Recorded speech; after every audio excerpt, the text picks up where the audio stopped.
all of una follow me see wetin this man do person pikin. Like, I don't understand the way some men they behave. This one a woman, your body no strong. You will be man when you know say your body na kiki kaka. Eh?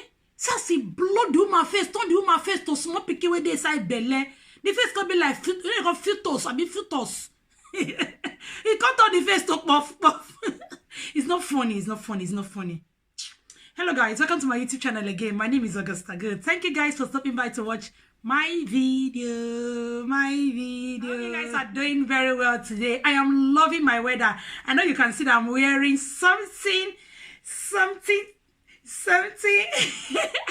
That's because our weather is changing. We're having sun now. No more turtlenecks. You guys know that I always like wearing turtleneck. My body, it's not good for cold at all. But now we are very flowery because the weather is changing. We are gradually sliding into summer. So, let's go. This woman wanna they see so. She said this man, when he be say he do her like this, turn her face to like person wey go gbese dem go fight. He said na baby daddy. Now man wey she born children for. This here ring. No go ever let person become thing. Man, stay here. Don't let the disgrace person. Stay, behave yourself.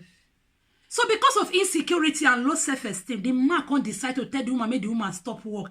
The woman not can use the area. He not use the number 6. She self can't go stop work for the man. Now for this day and age, now person go tell you, make you stop work, you can't stop work. Madam, mukuna de yo. Now make me they bring all this story they cause so that una go they learn just the way myself I go they learn. Man no they tell woman say make you stop work again where the woman go stop work. As I dey hear story reach, I never hear one story where it be say, or maybe they never come out talk. I never hear one story where it be say the man go tell him wife say, Madam, stop work, and when the woman go stop work, things go just see the flow, they go like that. Maybe I never see, but you know, come on. So if I got tell you say make you stop work, oh gosh, at least there should be something else where you go there do. Not just stop work like that because you say, because my husband say make I stop work. Now make me stop work. Oh, madam, not before this day and age, oh. Things are very expensive now. So one person taking care of the whole home is difficult. Sometimes you call the cause annoyance, unnecessary annoyance, they call the verse us anyhow. Because of say money no rich, money they cost plenty trouble. So this woman can't stop work. Oh, he stop work finish. The man can't say, okay, come relocate, come go where my parents and they stay, my parents' house. The woman come relocate with the children, come pack the children, come where they stay where the man parents then they. The man now cause saying they come house every weekend. The man not come they come house at all. You know they come, you know they drop for the money, you know they drop shop money, and this woman now she self no get vest money. She can't sit down for that. She can't look and say, if I wait for this man, hungry go buy me, go buy my children. No, I better go outside, go the hustle. You see, that work now, it don't stop her. Like say the work day, if they see something, we will take care of your children, Abby. Yeah. Now the woman can't go outside, what they do? Call the hustle. Now her friend come help him, come they work for the woman, the friend. When I'm a saloon, I've been a tell about the friend shop, he can't they work for them.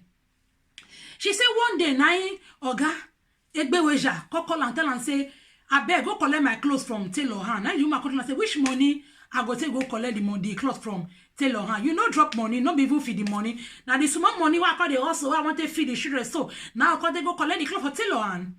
Now bros, king of the castle, call Vess. He call the Kosan. I say the Kosan now. The woman say the cost too much. She call off the phone because she not fit return the call back, the cost back. She come off the phone. As she off the phone now, she can't enter Okada. Con they go as she they go for road, now Oga con they call her back. So she not can fit take the call because she don't top of Okada. You know as the thing will be.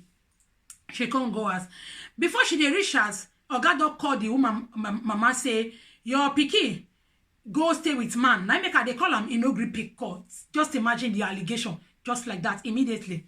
Now the woman call the mama, the woman mama now can't call the woman, say, where have you been?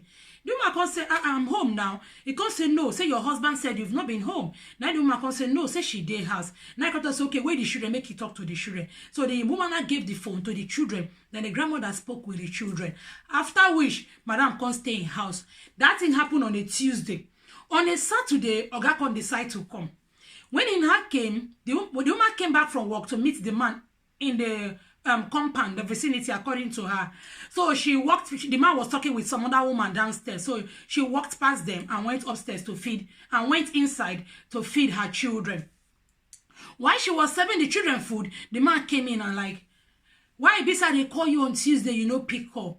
Now the woman called her and say, before she go, before she say, she even explain, akpo, because they give her upper cut, down cut, you know, because the teacher, you know, that kind of thing. He can't turn the woman face to blow, where they blow, where, all those kind of Christmas blow, they big like this. Now I turn the woman face to, the woman said, so she can't faint to, she don't even know where she did again. People call the pour her water. He said, now when she open her, now she can say, her body don't wet. As he wake up, now the man say, oh, you don't wake up, yeah, come they go. Now the man pack the woman, pack her children, throw them for us. I say, if you post pass the pikin join himself, now say they fling the put for outside. Now, the woman, you see what I thought from the beginning, the woman does stop work. Verse money now, in order for the woman to go anywhere. Then the woman come outside. Now so her friend come to take her in. She now she dey stay with her friend with the face where they like this. So she dey stay with her friend. He said the eye, blood they come out for the eye that day. So she not feel open the eye again. So the eye not close. She not feel open the eye again. Now there is trouble. Whether that eye don't damage now, we don't know. Eh? Okay, make una dey take her easy. Even if you think say madam was rude, maybe madam do sharp mass. You know say na the woman na judge. I know the man never judge. But nothing where the woman won't do, we go make you beat time. Now that one, see, he get the way you go take cash thief. If you know cash thief, where you say go come turn to thief. He get the way the woman go take do the thing. If you know handle the matter, where they'll call judge the matter against you. Now nobody they ask what the woman do, but now what you do now we call they see. Make una they take them easy. I know say they quit the verse. If you the verse, you have to be calming down. You have to be calming down. From on Tuesday to your Saturday, don't reach that way your guys supposed to take calm down. You go there now, you go lace the woman like that. The lacing was too much. You're not supposed to even lace them at all. Now your wife, now your madam. Now woman will born children for you. Don't be say you don't even pay. Now credit you buy ammo. You buy credit, you never even pay. You can't go spoil something when you buy credit. How you walk on it? What do you wanted the owner? It's too much. It's too much. For a ballet. We could they calm down. Women get bad man, so now they talk. I agree. But if they prepare you for ear, now you're supposed to even off the phone. Not be the woman supposed to even off the phone. And you don't have to even insult her to even pass your point, to even bring out your point. You don't need to insult the woman. The woman have blood and then they work for her body. If you curse her now, she said go the verse. Now make she no curse you back. She come off the phone. Men, make we they learn. It no good. It's no good. If we talk around, they go say they support the women. But look at it now. The woman eye don't want to blow. If that woman eye can't spoil now, oh, it don't go. Because they marry you. What did she do wrong? You carry credit. He born children for you. You see they suffer to feed these children where they answer your name. If now your sister, person do one like this, you go like her. It's not right. It's not right. No matter what the woman do, it's not right. If man with it, oh my gosh, I don't know what I will talk. I beg. If you not get what I want to tell this man, I'm gonna talk for comments because I am exhausted. I don't know what to say again.